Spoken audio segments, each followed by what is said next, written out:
By the time I walked out my front door that Tuesday morning, Biscuit was standing chest-deep in Margaret Holloway's rose garden, with a look on her face that could only be described as deeply satisfied. Pepper and Nugget were right behind her, working through a row of what I would later learn were award-winning Juliet climbers, $75 a bush apparently. And Margaret herself was standing at the edge of her driveway in a silk robe and foam curlers, making a sound that I genuinely cannot reproduce in polite company. I want to tell you that I rushed over immediately. I want to tell you I was horrified, but honestly, I stood on my porch for about 15 seconds drinking my coffee, watching 3 Nigerian dwarf goats redecorate the most meticulously maintained yard in the entire Sycamore Ridge HOA community. And I felt something very close to peace. Now, before you think I'm a bad neighbor, let me back up about 8 months, because this story didn't start in that rose garden. It started the day I moved into the property at the end of Clover Creek Lane and decided, at 61 years old, that I was finally going to live the life I'd been dreaming about since I was a kid growing up on my grandfather's farm in rural Tennessee. I retired early from 32 years in logistics management. Not glamorous work, but honest work, and I saved carefully. When my wife Linda passed 4 years ago, I spent a long time figuring out what the next chapter looked like. The answer, it turned out, was 4 acres in the semi-rural outskirts of Henderson County, a modest white farmhouse with a wraparound porch, and goats, specifically Nigerian dwarf goats, small, gentle, comically expressive animals that looked like someone shrank a regular goat in the wash and gave it the personality of a golden retriever puppy. I started with 3, Biscuit, Pepper, and Nugget. Named them myself. Biscuit was the bold one, always first through any open gate, always investigating things that were none of her business. Pepper was the nervous one, startled by her own shadow half the time. And Nugget, the youngest, had this habit of staring directly at you with an expression that suggested she understood everything you were saying and found it mildly disappointing. I built them a proper enclosure, solid cedar fencing, reinforced posts, double-latched gate, before I even unpacked my kitchen boxes. I did my research.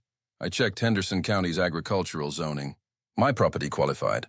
I kept the enclosure clean. I kept the goats vaccinated and well-fed. By all reasonable measures, I was a responsible, considerate small farm hobbyist doing everything right. My neighbors on the left, the Garcias, thought the goats were charming.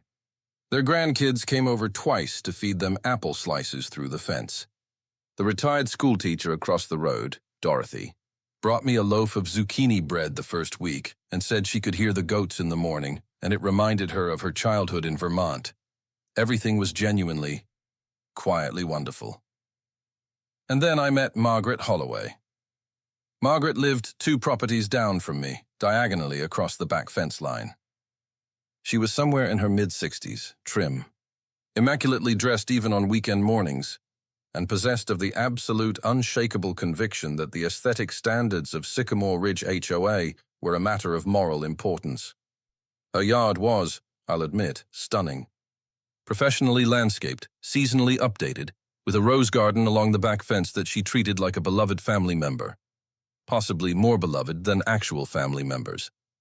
She had won the HOA's Yard of the Quarter award 4 consecutive times. There was a little placard near her mailbox that mentioned it. I noticed her noticing my goats within the first week. She stood at her back fence one afternoon, just watching. Not waving, not smiling. Watching, with the expression of someone who has just discovered an unfamiliar smell in a clean room and is determined to locate the source. I waved. She turned and went inside. I didn't think much of it. Some people take time to warm up. I've known plenty of private folks in my life, and I respected that. I went back to building a small lean-to shelter for Biscuit and company, and figured we'd find our rhythm eventually. 3 weeks later, I found the first letter in my mailbox. It was printed on official Sycamore Ridge HOA stationery, signed by the full 5-member board, and it raised something called a livestock compatibility concern, a phrase I had never seen before in any HOA document, because, as I would soon discover, Margaret Holloway had personally proposed adding it to the bylaws 6 days after I moved in. The letter was polite, measured, but the message was unmistakable. Someone wanted my goats gone, and that someone. I had a very strong feeling, had a rose garden along the back fence and foam curlers she saved for special occasions. What I didn't know yet was that Margaret wasn't finished with just one letter, and I had no idea that her obsession with that fence line, the one that sat between her prize roses and my goat enclosure, was about to become the very thing that unraveled everything she'd worked so hard to protect.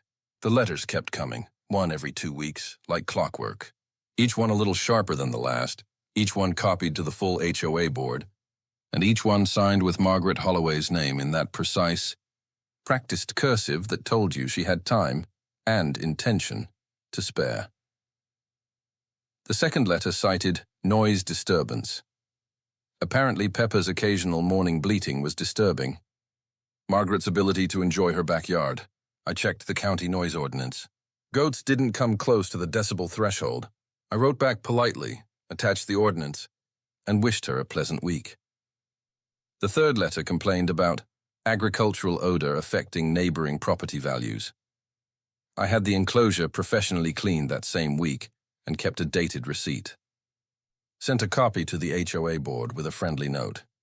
The fourth letter, and this one genuinely surprised me, claimed that Biscuit had been aggressively staring at Margaret through the fence and creating an atmosphere of intimidation. I read that one twice. Then I looked out the window at Biscuit, who was at that moment attempting to eat a paper feed bag with the focused determination of a creature with absolutely no larger agenda. I did not write back about that one. What I did notice, though, was Margaret herself. Because while she was busy filing complaints about my goats, she was also spending a remarkable amount of time near that shared fence line. Almost every afternoon, she'd drift toward the back of her yard, pruning shears in hand, big sun hat on, and position herself within clear view of the enclosure. She'd watch them, closely, and the goats, being goats, watched her right back. Biscuit in particular had developed what I can only describe as an opinion about Margaret. Whenever Margaret appeared at the fence, Biscuit would trot over, press her small square nose against the cedar post gaps, and stare with those unsettling amber eyes that Nigerian dwarfs are famous for. Margaret did not enjoy this, but she kept coming back. What I also noticed, and filed away quietly in the back of my mind, was that Margaret had a habit of resting her hand on my gate latch when she leaned in for a closer look. Never opening it, just touching it, testing the weight of it almost. And one afternoon in late September, after a HOA board meeting that did not go her way, they had reviewed my zoning documents and reluctantly confirmed my goats were entirely legal. I watched from my kitchen window as Margaret walked stiffly past my enclosure, stopped at the gate, rested her hand on the latch longer than usual, and then walked away without looking back. I told myself it was nothing. Biscuit watched her go with that calm, knowing expression she reserved for situations she found personally interesting. I should have trusted the goat. Because 2 weeks later, a fast-moving October storm rolled through Henderson County, and by the next morning, everything Margaret Holloway had spent 4 years carefully building was about to meet 3 very hungry, very motivated Nigerian dwarf goats. The storm hit on a Thursday night. Nothing dangerous, just a loud, blustery October blow that rattled windows and knocked over my porch flower pots sometime around midnight. I cleaned up the yard Friday morning, checked the goat enclosure, topped up their water, and went inside to make breakfast without a second thought. I was halfway through my eggs when I heard it. Margaret Holloway, screaming. Not the sharp, irritated kind of screaming she reserved for HOA meetings. This was full volume, both hands in the air, silk robe in the October wind screaming. The kind that brings neighbors out onto their porches still holding their coffee mugs. I stepped outside. Biscuit was standing in the center of Margaret's rose garden like a queen surveying her territory. Pepper was working quietly along the left row, methodical and unhurried. Nugget, bless her heart, had somehow gotten a partially eaten Juliet Clymer stem stuck to her ear and was walking around wearing it like a hat, completely unbothered. 3 neighbors were already watching from the sidewalk. Tom Garcia had his phone out. Dorothy from across the road had both hands pressed to her cheeks and was making a noise somewhere between horror and suppressed laughter. I walked over calmly, leashed my girls one by one, and guided them home. The gate latch told the whole story. It hadn't failed. It had been left improperly closed. Nudged but not fully secured. The storm wind had done the rest, and the only person who had touched that latch recently, as 3 neighbors quietly confirmed when the HOA board gathered 2 days later, was Margaret herself. Nobody said it cruelly. Nobody needed to. The board members just looked at their folders and cleared their throats in that specific way people do when the truth is sitting in the room and everyone has agreed not to introduce it formally. Margaret didn't attend that meeting, sent a written statement instead. The complaints about my goats stopped entirely after that Friday. The following spring, Tom Garcia's granddaughter named Nugget her best friend at a school show and tell. Dorothy started bringing apple slices every Sunday morning like a standing appointment. And Biscuit, bold, unapologetic, magnificent Biscuit, spent her afternoons exactly where she always had. Inside her fence, minding her own business. Right next door, Margaret's rose garden came back beautifully that April. I'll give her that. The woman could grow roses. She never waved at me. But one morning I caught her watching Nugget through the fence, with an expression that was almost soft. I let it go. Some people just need time, and some goats, it turns out, are very good judges of character. Friends, if you enjoyed this video, don't forget to subscribe and hit the bell icon. Your support means a lot to us and motivates us to keep bringing more stories for you. That way you won't miss our next story.